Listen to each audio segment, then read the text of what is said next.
2 жаштагы баланын үтүк менен колдонуп жатканын же болбосо өзүнө өзү салатты туурап жеп жатканын элестете аласызбы?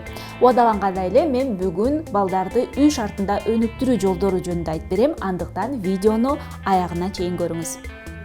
Балакайларыңыздын акылдуу болушуна канчалык эрте аракет көрсөңүз, ошончолук натыйжалуу болот. Себеби адистердин айтымында балдардын мээси 6 жашка чейин 80% толуп калат экен. Элестеткиле.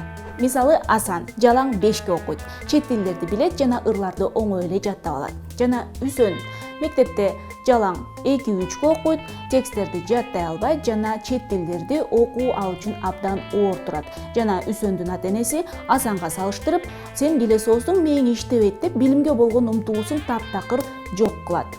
Асан менен Үсөндүн айырмасы мындай болушу мүмкүн. Асандын ата-энеси кичинекей кезинен баштап майда моторикасына көңүл буруп, ал менен кичинекейсинен баштап өнүктүрүп, анын мээсин чоюлчак кылып, мээсинин нейрондорунун ийкемдүү болушуна шарт түзүп беришкен. Ал эми Үсөндүкү болсо, керек нерсенин баардыгын мектепке барганда үйрөнүп алат деп ата-энеси көңүл бурбай койгон.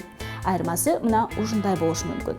Майда моторика деп көп жолу укканыбыз менен ал түшүнүктүн маанисин бизге баардыгы эле айтып бербейт.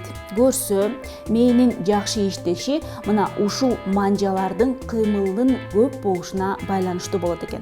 Эмесе үй шартында майда моториканы кандайча өнүктүрсөк болот? Эң эле алгач наристе кезинде энеси баласын эмизип жатканда эле баласынын манжаларын мына ушундай кылып массаж кыла бериш керек экен.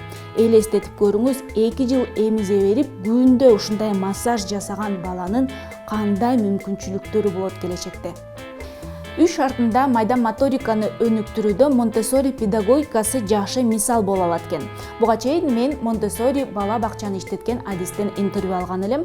Ошол видео менен азыр сиздер менен бөлүшкөнү турам. Анын мааниси үй шартында эле оокаттарды оюн түрүндө жасата берип, баланы жашоого эле дайындабастан анын мээсинин акылдуу болушуна шарт түзүлөт экен. Бул жерде кызыл, ак фасоль бар, ошону бурчак деп коелу. Ошол кызыл бурчакты өзүнчө чогултуп, ак бурчакты өзүнчө чогултуп, эми 3 жаш бала анын цветтегенди билет. Түсүн айрыганга да көнөт.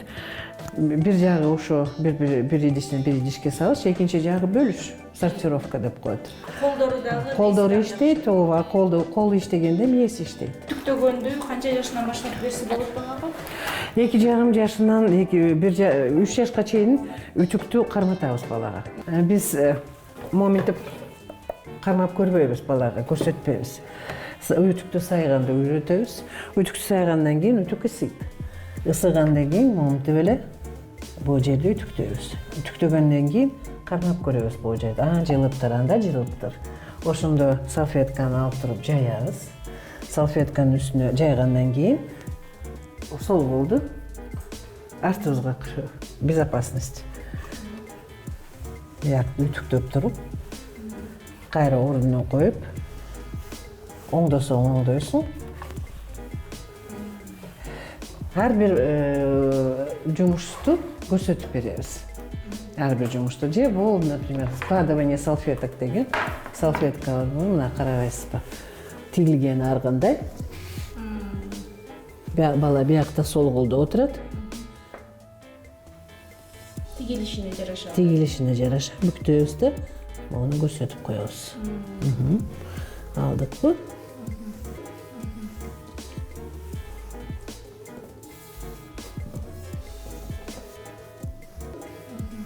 Вот вам первая математика.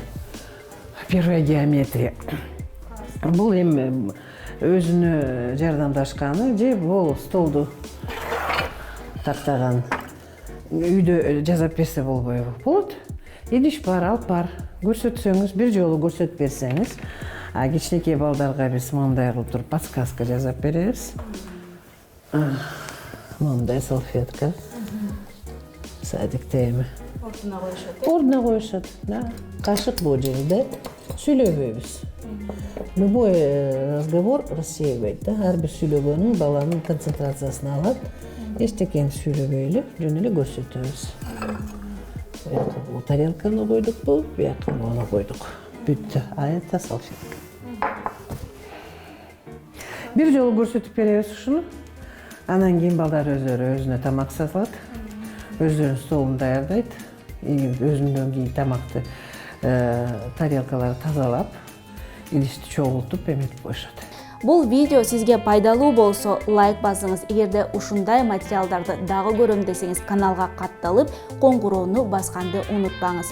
Кийинки материалда болсо мен балдарга шарты жок, кыйкырык, уруш жок эле алардын оюнчуктарын кантип жыйнатып коюш керектиги жөнүндө айтып берем. Өткөрүп жибербеңиз.